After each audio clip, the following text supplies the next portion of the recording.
Hai guys, Assalamualaikum warahmatullahi wabarakatuh. Kembali lagi di channel aku, Reta Pramesti.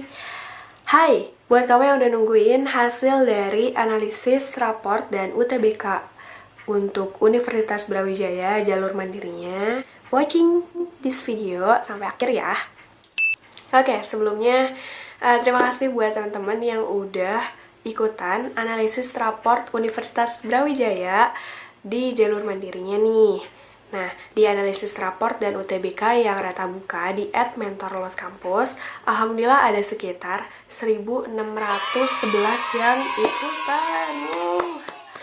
Tidak menyangka ya, setelah kemarin Unsud itu sekitar 800-an, terus UGM sampai 4.000-an, sekarang UB sampai 1.600 gitu.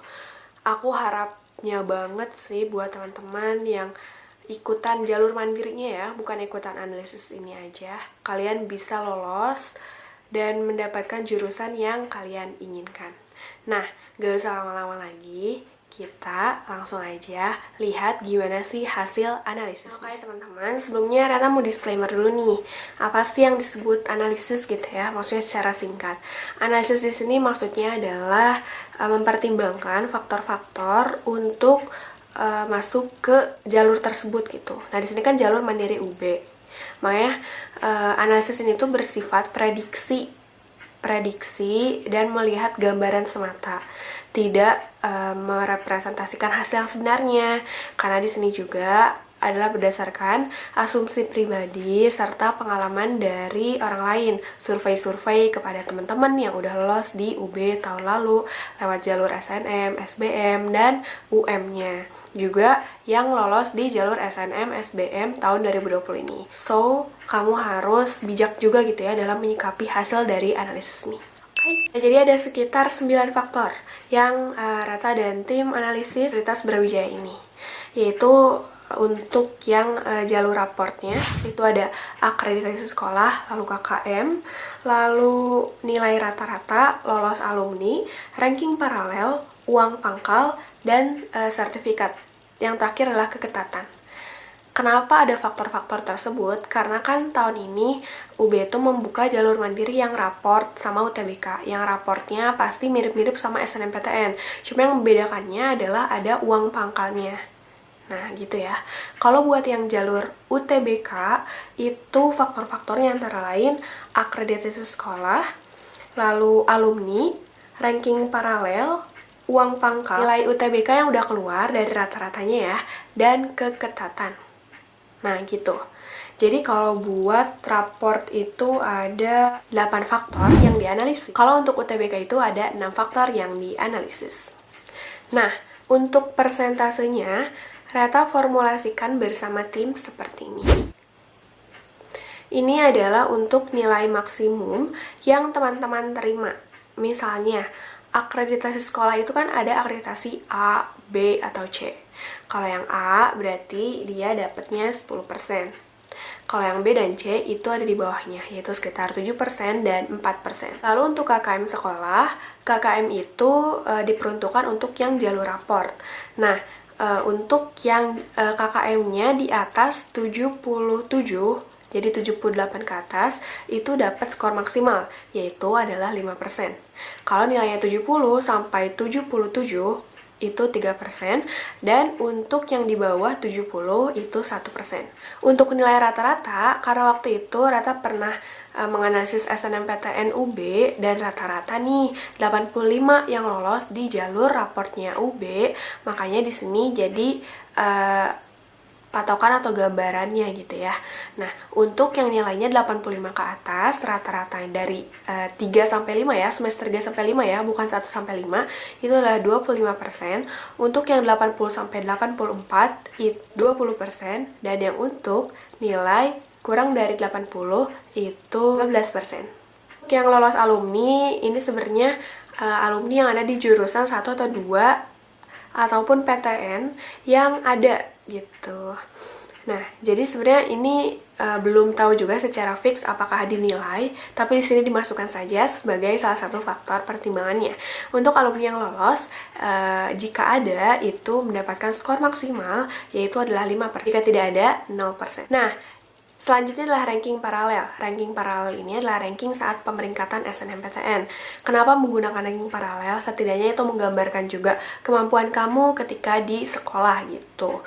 Nah, untuk jalur raportnya, ranking paralelnya itu kamu mendapatkan ranking 1-40 itu mendapatkan skor maksimal, yaitu untuk yang raport 20% dan untuk yang UTBK 10%.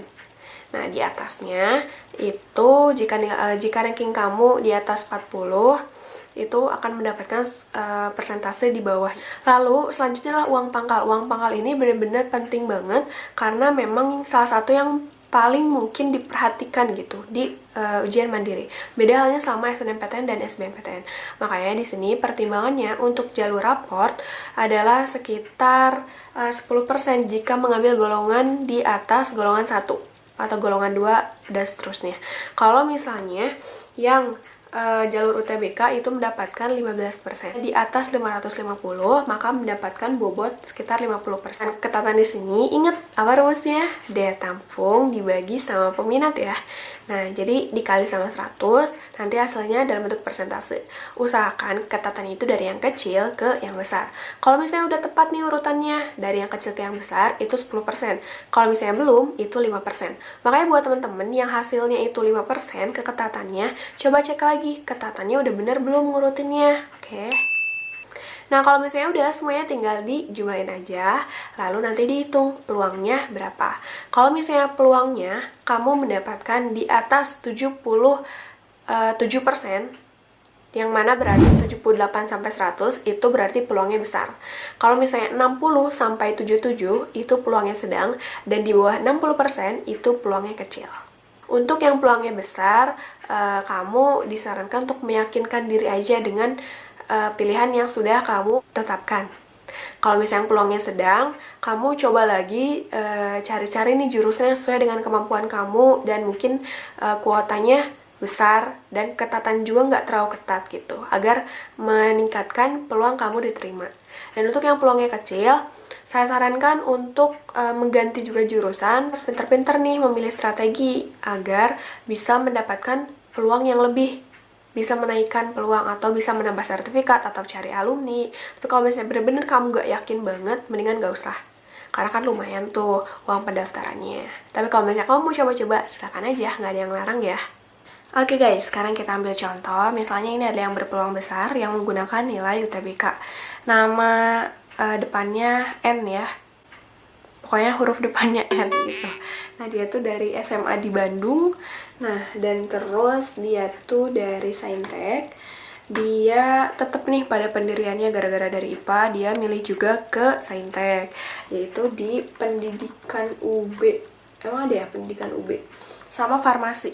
Nah, dia nyari bahwa pendidikan UB itu daya tampungnya 75 dari 1800 peminat dan farmasi itu 36 dari 1000 peminat. Nah, buat cari keketatannya itu tinggal dibagi lalu dikali 100 ya. Nah, yaitu dari akreditasi sekolah A, berarti dia dapat 10%. Lalu secara ranking dia tuh bagus tuh di ranking 4, jadi masih di kategori 1 sampai 40 ya. Nah, jadi dia mendapatkan 10% juga. Nah, lalu secara keketatan itu tuh dia masih kurang tepat. Nah, jadi diusahakan farmasinya dulu baru yang pendidikannya. Oke. Jadi dia dapat 5%. Selanjutnya lolos alumni. Nah, di sini dia bilang bahwa dia tuh ada nggak lo yang lolosnya? Itu nggak ada sama sekali, berarti 0%. Nah, uang pangkal, selanjutnya uang pangkal dia ambil golongan 3, yaitu yang di atas 25 juta. Dia akhirnya mendapatkan 15%. Dan terakhir untuk nilai UTBK-nya. Nilai UTBK tuh dia cukup tinggi sih sebenarnya, walaupun emang nggak nembus 600, tapi untuk nilai PK-nya dia 523. Lalu untuk PBM-nya dia 602, untuk PPU-nya 565, dan untuk PK-nya 685. Oh, tinggi banget ya. Jadi dia tuh paling tingginya tuh PK sama PBM. PK sama PBM. Untuk masuk farmasi dan pendidikan UB cukup tepat gitu ya. Tapi PPU-nya juga di sini nggak terlalu anjlok, jadi bisa nerusin gitu pilihannya. Nah, jadi rata-rata itu sekitar 590-an dan dia mendapatkan bobot 50%. Sehingga setelah dijumlahkan nih, si N ini tuh dia mendapatkan peluang sekitar 90% karena nilainya cukup tinggi di atas 550 dan dia masih berkesempatan sih menurut aku berpeluang gitu buat lulus ke Universitas Brawijaya jurusan farmasi atau pendidikan UB. Nah, so gitu aja contoh untuk menganalisis peluang masuk jalur mandiri Universitas Brawijaya. Segala persentasenya sudah di disclaimer di awal ya, bahwa ini hanya sebatas prediksi. Kamu harus meyakinkan diri, keputusan terakhir di tangan kamu. Jangan lupa berdoa, minta doa restu orang tua, itu juga penting. There is the key of success gitu. Buat kamu yang belum disebutin nih namanya penjelasan analisis ini, kamu bisa cek di sini. Kamu langsung aja klik ya di Google Chrome-nya, cari di browsernya masing-masing. Jadi Google ya, nanti nggak ada. Misal gitu aja. Makasih buat semuanya. Semoga kalian lulus di UB ya, dan jalur mandiri lain. Kabari aku ya kalau misalnya kamu lulus, aku akan sangat bangga dan bahagia. Makasih dan tonton sampai akhir. Wassalamualaikum warahmatullahi wabarakatuh. Bye-bye.